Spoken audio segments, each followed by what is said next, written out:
مسیح کے بابرکت اور جائے نام میں آپ سب کی سلامتی ہو. امید کرتا ہوں آپ سب خیریت سے ہوں گے. اور آج ہم بات کرنا چاہتے ہیں 7 ریپچرز پر. اور اکثر اوقات ہم نے صرف ایک ریپچر کے بارے میں سنا، لیکن بائبل مقدس میں 7 ریپچرز کا ذکر ہے. اس سے زیادہ بھی ہو سکتے ہیں، لیکن 7 جو ہیں یہ بہت ہی خاص ہیں اور آج ہم ان پر بات کرنا چاہیں گے.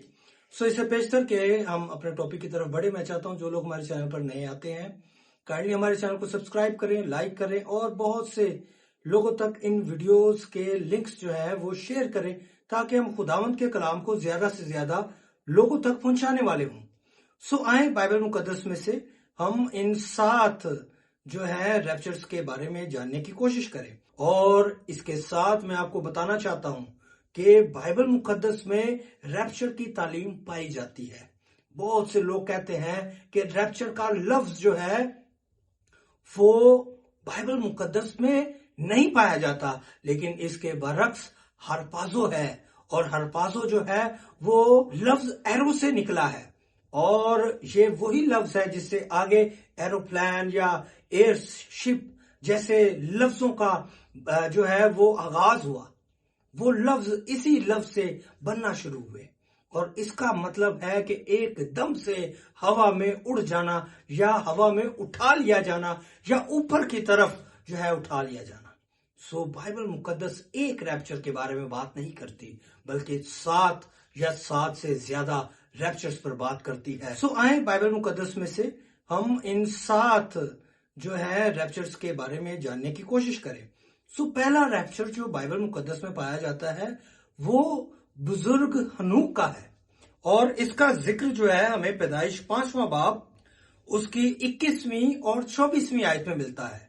ہم حوالہ جات نہیں پڑھیں گے کیونکہ ویڈیو جو ہے وہ زیادہ بڑی ہو جائے گی، اور ہم ڈسکرپشن میں آپ کو حوالہ جات دے دیں گے، آپ ان کو ضرور پڑھیے گا.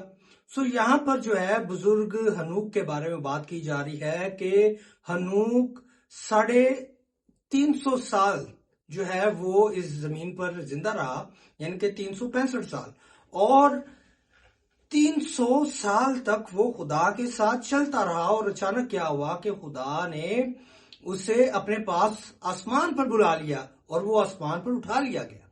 اور جب ہم ابراہم کی بات کرتے ہیں تو خداوند بار بار اس کو یہ کہتا ہے کہ تو میرے ساتھ چل، لیکن ہنوک کے بارے میں لکھا ہے کہ وہ خدا کے ساتھ 300 سال تک چلتا رہا.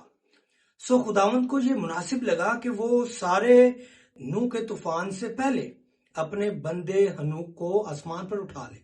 دوسرا ریپچر جو ہم دیکھتے ہیں وہ ہے ایلیا کا ریپچر، اور اس کا جو حوالہ ہے وہ آپ کو دوسرا سلاطین 2 باب اور اس کی 11ویں آیت میں مل جائے گا. اور یہاں پر کچھ یوں ہوا کہ ایلیا اپنے شاگرد کے ساتھ بات کر رہا تھا، الیشا کے ساتھ بات کر رہا تھا، اور آتشی رتھوں نے اسے گھیر لیا، اور وہ آتشی رتھوں پر سوار ہو کر اور ایک بگولے کی صورت میں زمین سے آسمان کی طرف منہ کر لیا گیا اور وہ آسمان پر اٹھا لیا گیا. لیکن یہ ایلیا دوبارہ آئے گا اور اس سے خداوند پھر سے ریپچر کرے گا. اور میرا ایمان ہے کہ جو خداوند ایلیا کو 2 بار ریپچر کرنے کی قدرت رکھتا ہے، وہ کم از کم ایک بار مجھے اور آپ کو ریپچر کرنے کی قدرت رکھتا ہے. ہاللیلویا. تیسرا ریپچر جو ہے وہ یسوع مسیح کا اور پرانے عہد کی کلیسیا کا. اس کا ذکر جو ہے ہمیں پہلے جب ہم متی کی معرفت لکھا گیا انجیلیاں پڑھتے ہیں، اور اس کا 27واں باب اور اس کی 50ویں سے 53ویں آیت تک، اور پھر افسیوں 4 باب اور اس کی 8ویں آیت. یہاں پر کچھ یوں لکھا ہے کہ جب خداوند یسوع مسیح نے جان دی تو بہت سی قبریں جو ہیں اس وقت کیا ہوا کہ وہ کھل گئی تھیں، اور ان میں سے بتیرے جو تھے وہ جی اٹھے تھے. اور جب یسوع مسیح زندہ ہوئے اور وہ جو ایماندار جسم کی حالت میں قبروں میں پڑے ہوئے تھے وہ زندہ ہو گئے، اور بتیروں نے ان کو چلتے پھرتے ہوئے دیکھا. اور پھر افسیوں کا جو حوالہ ہے 4 باب اور اس کی 8ویں آیت کہ وہ قیدی روحوں کو یعنی کہ پرانے عہد کے لوگوں کو اپنے ساتھ آسمان پر لے گیا. سو یہ تیسرا ریپچر تھا، اور اب تک جو ہم نے ریپچرز کی بات کی ہے یہ 3 ریپچرز ہو چکے ہیں، باقی 4 ریپچر جو ہے وہ ابھی ہونے کو ہیں اور ہم ان کا انتظار کرنے کو ہیں۔ اور چوتھا جو ریپچر ہے وہ کلیسیائی ریپچر ہے، جس کے بارے میں ہم نے بہت سنا ہے، اور اسی کے بارے میں ہم جانتے ہیں کہ ایک ہی ریپچر ہے اور وہ کلیسیائی ریپچر ہے۔ اس کا ذکر ہمیں پہلا تسلنیکیوں کا خط اور 4 باب اور اس کی 16ویں اور 17ویں آیت میں ملتا ہے کہ خداوند جو ہے وہ مقرب فرشتے کے ساتھ اور اس کی آواز کے ساتھ نرسنگے پھونکے جائیں گے، اور وہ اس زمین پر دوبارہ سے آئے گا، جسے ہم دوسری آمد کہتے ہیں، اور ہم جو ایماندار ہیں وہ ہوا میں جو ہے خداوند کا استقبال کریں گے، ہوا میں اٹھا لیے جائیں گے۔ اور پالوس یہ کہتا ہے کہ پہلے تو وہ جو مسیح میں سو گئے، اور پھر ہم جو زندہ ہوں گے وہ آسمان پر اٹھا لیے جائیں گے۔ تو یہ چوتھا ریپچر ہے۔ پانچواں ریپچر، یہ بڑی مصیبت سے نکالے ہوئے ایماندار تھے۔ وہ ایماندار ہوں گے جو کلیسیائی ریپچر میں پاس نہ ہو سکے یا اس کلیسیائی ریپچر کا حصہ نہ بن سکے، لیکن پھر یہ اس بڑی مصیبت میں ہوں گے اور اس مصیبت پر غالب آئیں گے، اس حیوان کو اور اس کے مارک کو، اس کے عدد کو، اور ساری اس مصیبت پر یہ غالب آئیں گے، اور پھر خداوند ان کو اپنے پاس بلائے گا اور یہ خدا باپ کے تخت کے سامنے پیش کیے جائیں گے۔ اس ریپچر کا ذکر ہمیں مکاشفہ 7واں باب اور اس کی 13ویں آیت اور 14ویں آیت میں ملتا ہے۔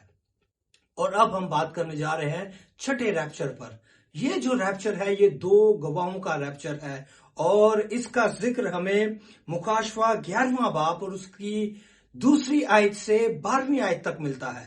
اور یہاں پر 2 گواہوں کا ذکر ہے کہ یہ 3.5 سال تک منادی کریں گے اور ان لوگوں کو اپنے پاس لے کر آنے کی کوشش کریں گے، مسیح یسوع کی طرف راغب کرنے کی کوشش کریں گے، لیکن لوگ جو ہیں وہ ان کو قتل کر ڈالیں گے، اور 3.5 دن تک ان کی لاشیں پڑی رہیں گی۔ اور یہ گواہ کون تھے؟ ایک کے بارے میں لکھا ہے کہ وہ جو کبھی بھی آگ کو نازل کروا لیتا تھا، اور دوسرے کے بارے میں لکھا ہے کہ وہ جو کبھی بھی آفتوں کو آسمان سے منگوا لیا کرتا تھا۔ اور ان کے بارے میں مفسرین کہتے ہیں کہ ایک ایلیا ہے جو آسمان کو کھول لیتا تھا اور بند کر دیتا تھا، اور جب چاہے آگ کو نازل کروا لیتا تھا۔ اور دوسری کی بابت کہتے ہیں کہ یہ موسیٰ ہے، کیونکہ جب مصر کو ہم دیکھتے ہیں تو وہاں پر 10 افات کا ذکر ملتا ہے جو موسیٰ کی بابت یا موسیٰ کے وسیلے سے مصر پر نازل ہوئی تھی۔ تو یہ 2 گواہ جو ہیں، یہ ایک ایلیا اور دوسرا موسیٰ ہو سکتا ہے۔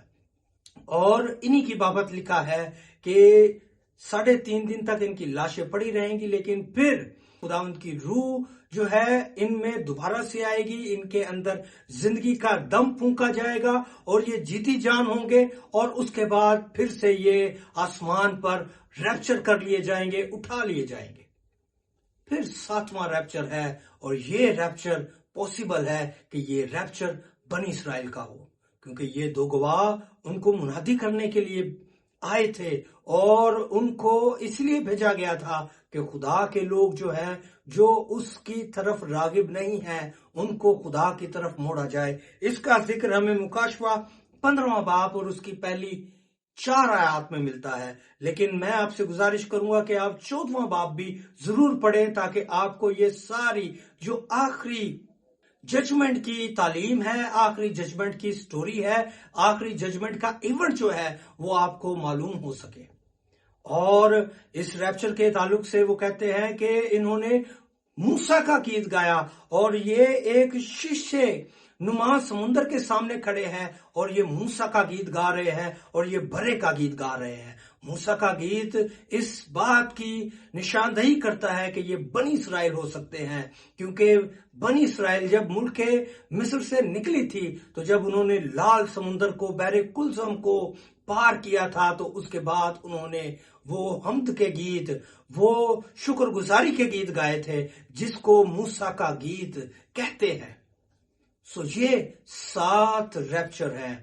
سو بائبل مقدس ایک ریپچر کے بارے میں بات نہیں کرتی، بلکہ 7 یا 7 سے زیادہ ریپچرز پر بات کرتی ہے۔ بہت شکریہ، خدا مند آپ سب کو بہت زیادہ برکت دے، آمین۔